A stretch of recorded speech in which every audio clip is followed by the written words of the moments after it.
Disney has released the 7th episode of X-Men 97, which focuses on the X-Men team as they hunt down Bolivar Trask, following the revelation that he was involved in the attack against Genosha.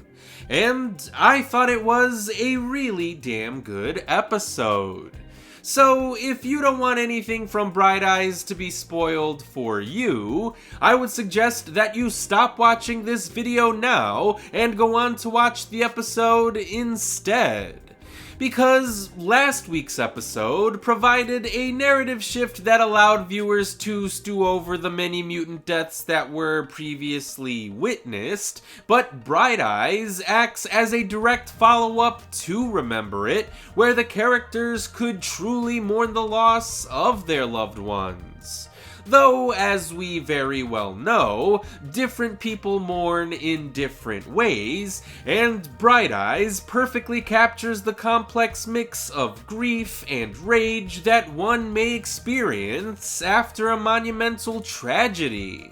Rogue specifically takes her losses very hard in this episode, as she chooses to express her grief in a rage-fueled attack across the Marvel Universe. She even runs into Captain America and General Thunderbolt Ross while she's on her campaign of destruction, which opens up the door to more crossovers between the X-Men and the Avengers in the near future, and that sounds like it could be a lot of fun.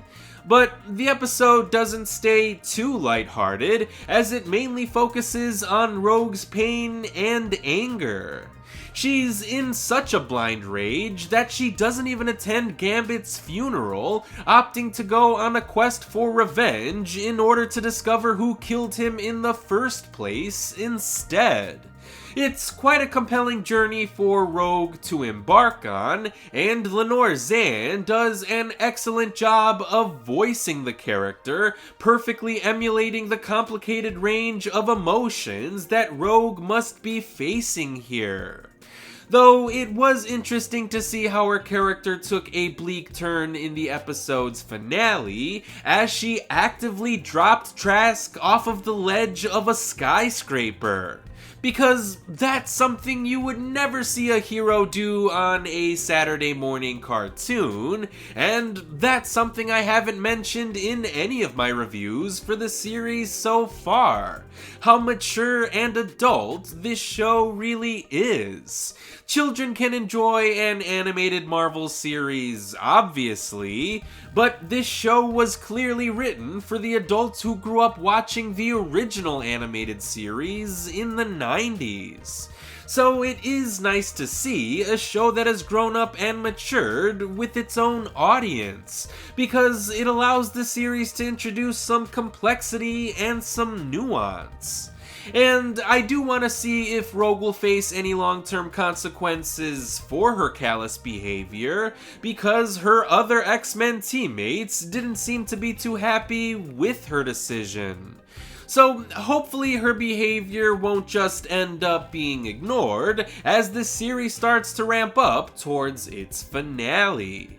But Rogue isn't the only character who gets the chance to shine in this episode.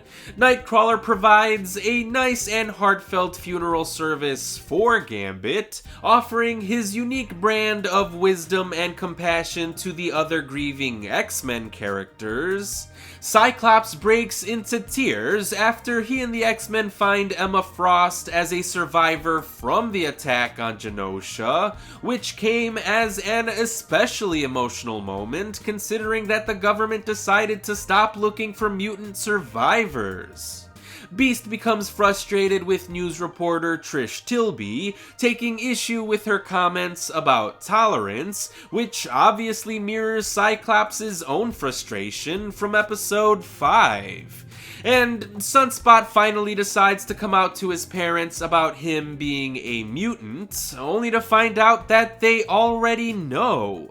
And while that does sound like it should make for a tender and heartwarming moment, his mom reveals that she would like to keep that information quiet from the public. It's an excellent scene, and it proves that anyone who thinks that the X-Men suddenly became woke doesn't know what the fuck they're talking about, because the X-Men have always acted as a metaphor for racial injustice and LGBTQ plus discrimination. But before this episode finally wraps up, we learn that Mr. Sinister was also just a pawn in the attack against Genosha. The real man responsible turns out to be a humanoid sentinel named Bastion. Now, I don't know a single thing about this Bastion character, but I am curious to see what his story is and what his motivations are, especially since it was revealed that Magneto is alive and being held captive by Bastion, because that should make for some interesting conflict. So the stage is set for what should be an epic final arc, which means that I cannot wait to see the next episode of X-Men 97 when it premieres on Wednesday.